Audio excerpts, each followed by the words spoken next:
నేను V4 TV CEO Badri రేఖన్ మాట్లాడుతున్నాను. ఈ రోజు మన ప్రభుత్వ పాఠశాలలో వసతుల గురించి ఈ రోజు నూతన ఉపాధ్యాయులు మన లెనిన్ సార్ గారిని అడిగి తెలుసుకున్నాం. సార్, మీరు ఈ పాఠశాలకు నూతనంగా వచ్చారు.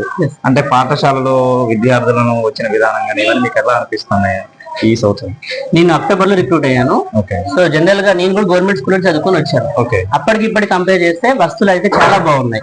మిడ్ డే మీల్స్ ప్రోగ్రామ్ గానీ, పిల్లలకి ఎగ్స్ గానీ, రాగి జావా గానీ, ఎస్పెషల్లీ స్మార్ట్ టీవీస్ అందులో క్లాస్ చెప్పడం వల్ల పిల్లల్ని వాళ్ళ అట్రాక్షన్ మనం ఈజీగా గ్రాప్ చేయొచ్చు. అలాగే మా దగ్గర ప్రతి ల్యాబ్ ఎక్విప్మెంట్ ఉంది. ఇంత ముందు నేను ఒక 6 సంవత్సరాలు ప్రైవేట్ స్కూల్లో చేశాను. బట్ అక్కడికంటే వస్తువులు మాత్రం మన గవర్నమెంట్ స్కూల్లోనే చాలా బాగున్నాయి. అందులో ఎటువంటి డౌట్ లేదు. అంటే మరి ఇప్పుడు మీరు మొన్నటి దాకా బడిబడ్డ కార్యక్రమం తిరిగారు. అక్కడికి వెళ్ళినప్పుడు తల్లిదండ్రులు ఎలా రిసీవ్ చేసుకున్నారంటే పంపిస్తామన్నారా, లేకపోతే ఏమన్నా ఇబ్బంది పడ్డారా, లేకపోతే ఏమన్నా కంప్లైంట్స్ అంటే మీ పాఠశాలలో పంపిస్తాం వాళ్ళు ఇబ్బంది అవుతుంది, మీ ప్రైవేట్ పాఠశాల పంపించుకుంటామని ఎవరైనా అన్నారా? ఇబ్బంది అయితే ఎవరు అనలేదు సార్. దగ్గర ఒక 15 మంది పాజిటివ్ గా రెస్పాండ్ అయ్యారు. కాకపోతే కొంతమంది ఏమో మేము తెలిసిన వాళ్ళు ఉన్నారు, మాకు అక్కడ పిల్లలు ఇప్పటివరకు కంటిన్యూ అవుతున్నాడు కాబట్టి అదే కంటిన్యూ చేద్దాం అనుకున్నట్టు అన్నారు తప్ప మన స్కూల్ గురించి అయితే నెగిటివ్ ఎవరేం మాట్లాడలేదు. ఎందుకంటే మన పైనపల్లి ఫస్ట్ నుంచి కూడా 100% వస్తుంది కాబట్టి మన స్కూల్ కి లోకల్ అయితే మంచి నేమే ఉంది. సో మాక్సిమం విల్లింగే ఉన్నారు. అట్లా అయితే ఇప్పుడు గతంలో పోలిస్తే ఇప్పటికీ ఏమైనా విద్యలో గానీ ఏమైనా మార్పులు ఏమైనా తీసుకొచ్చారా? అంటే పాఠశాల పరంగా గానీ లేకపోతే విద్యార్థుల పరంగా కానీ ఏమైనా మార్పులు అంటే గత సంవత్సరంతో పోలిస్తే ఈ సంవత్సరం? గత సంవత్సరం పోలిస్తే అంటారా? ఎందుకంటే గవర్నమెంట్ ఎస్పెషల్లీ మన సీఎం గారు విద్యాశాఖను తన దగ్గర పెట్టుకున్నారు. ఎందుకంటే ఈ పాఠశాల విద్యను సమూలంగా మార్చాలని చెప్పేసి. అందుకనే ఈసారి మనకి చెకింగ్స్ ఎక్కువ ఉంటున్నాయి. అలాగే ప్రతిసారి పుస్తకాలు లేటుగా వచ్చాయి, దానివల్ల పిల్లలు ఇబ్బంది పడేవాళ్ళు. ఇప్పుడు అలా కాకుండా మే లోనే పుస్తకాలన్నీ వచ్చేసాయి అనమాట. నోట్ బుక్స్ కూడా వచ్చేసాయి. పాఠశాల ప్రారంభం నాటికి ఆల్రెడీ వచ్చేసింది. సో ఎటువంటి డీవియేషన్ లేకుండా ఈసారి మేము సక్సెస్ఫుల్ గా రన్ చేయబోతున్నాం. ఓకే. అంటే ఇప్పుడు ఇంకొకటి ఏంటంటే పిల్లలకి అట్మాస్ఫియర్ వేస్ అంటే ఇప్పుడు కొంచెం పిల్లలు కొంతమంది ఇబ్బంది పడుతున్నట్టు ఏది ఇంగ్లీషెస్ లో లేకపోవడం వల్ల, లేకపోతే ఉపాధ్యాయుల కొరత అనే ఉంది.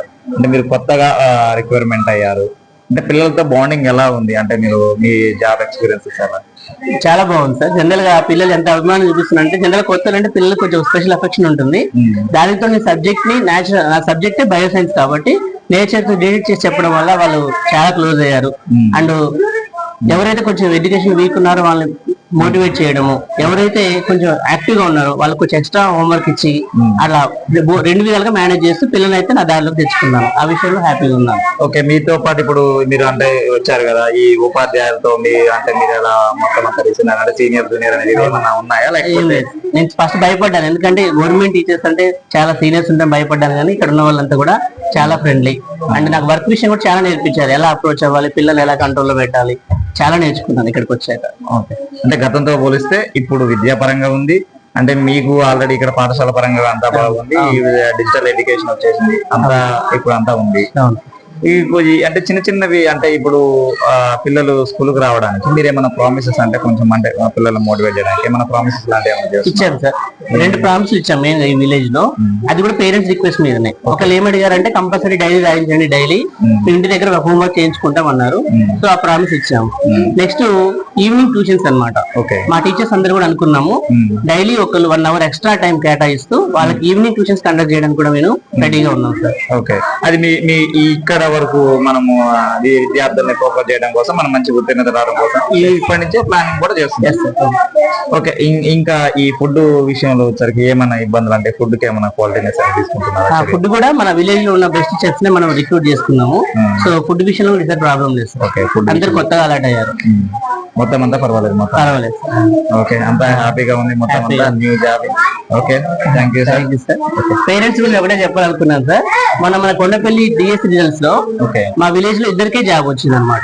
నేను నా క్లాస్మేట్ స్వాతి, మీ ఇద్దరం కూడా చదువుకుంది గవర్నమెంట్ స్కూల్. మా విలేజ్ లో ఇంకా 3-4 ప్రైవేట్ స్కూల్స్ ఉన్నాయి, బట్ వాళ్ళెవరికి కూడా జాబ్ రాలేదు. గవర్నమెంట్ స్కూల్ చదువుకున్న వాళ్ళకే జాబ్ వచ్చింది.